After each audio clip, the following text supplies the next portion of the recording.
Assalamu alaikum, I'm Aisha and you're watching Samaa News. Here are today's headlines.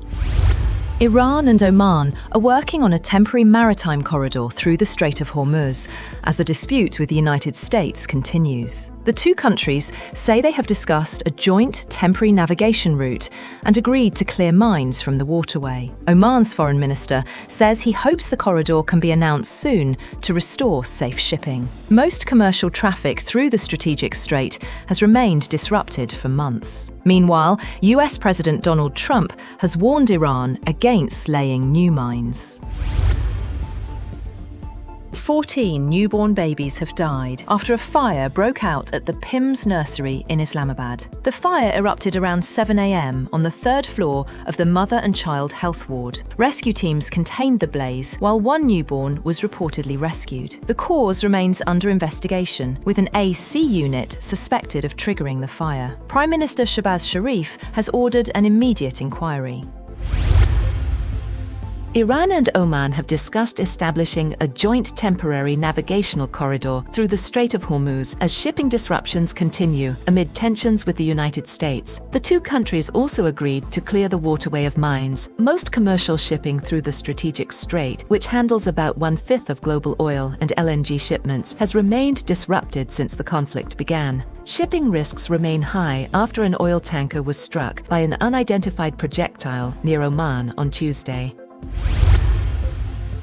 President Donald Trump has said that all mines in the Strait of Hormuz have now been removed or detonated. Citing the US Navy, Trump warned Iran in a social media post that any vessel attempting to lay new mines would be immediately destroyed. He also said the US Space Force was monitoring every inch of the strategic waterway and declared a zero-tolerance policy against any new mine placement.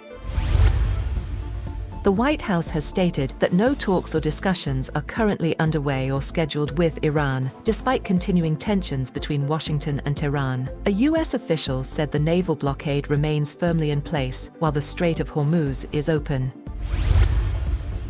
Iran's President Masoud Pezeshkian has rejected claims that the Islamabad Memorandum of Understanding with the United States amounted to capitulation. According to Iranian media, Pezeshkian said the agreement was instead based on logic and awareness. He said a majority of Iran's Supreme National Security Council accepted the MOU after considering the principles of wisdom, dignity, and expediency. His comments come as Tehran seeks to defend the agreement amid renewed tensions with Washington. Iran's top security official, Mohsen Rezaiei, has said that the United States will have no place in the future of the region. Speaking during a meeting with Iraq's top judicial official, Faiq Zidane, Rezaiei said that regional countries must decide their own future. He also stressed that Iran wanted a strong and independent Iraq, rejecting what Tehran sees as continued American influence in the region. The Trump administration has paused immigrant visa appointments for applicants worldwide as the US continues its broader immigration crackdown. The State Department says US embassies and consulates are carrying out a global training initiative, and visa appointments will be adjusted to accommodate the program. The pause comes as President Donald Trump's administration continues an aggressive immigration policy, including visa and green card revocations and stricter scrutiny of applications.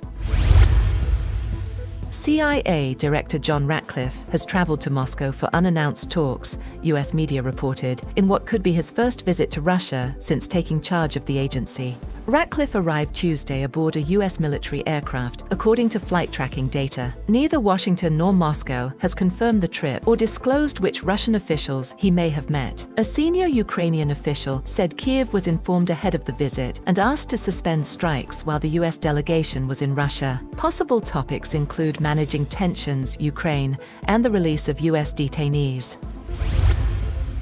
Legendary country music singer, songwriter, and actress Dolly Parton died Tuesday at the age of 80, her family said. She died peacefully in Nashville with no official cause of death disclosed. Parton rose from a poor childhood in Tennessee to become one of the world's most celebrated entertainers, selling more than 100 million records and earning 11 Grammy Awards. Her iconic songs included Jolene, Coat of Many Colors, and I Will Always Love You, which became a global hit after Whitney Houston's cover. Beyond music, Parton starred in films, founded the Dollywood Them. Bangladesh may consider joining the Makkah Pact, a move that could complicate its foreign relations, particularly with neighbouring India. Junior Foreign Minister Humayun Kabir said if there is a security arrangement among Islamic nations in the Middle East, it is not unusual for Dhaka to consider participating, adding that it was being viewed positively. A source in the Bangladesh Foreign Ministry said Saudi Arabia invited Dhaka to join the pact, but did not say when the invitation was made. The United States has removed Syria from its list of state sponsors of terrorism, lifting what Damascus says was the last major impediment to investing in the country, as Washington deepens ties to the new Syrian government. The removal, posted on the US Treasury's website, took effect after a 45-day congressional review period triggered when Trump formally notified Congress on July 8th of his intention to rescind the designation.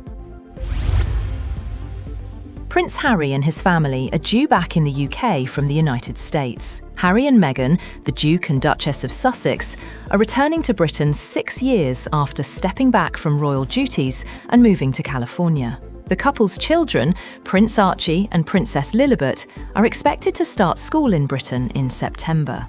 The family is expected to live outside London and not in a royal residence. That's all for now. For more updates, visit www.samaa.tv. Thank you for watching Samaa News.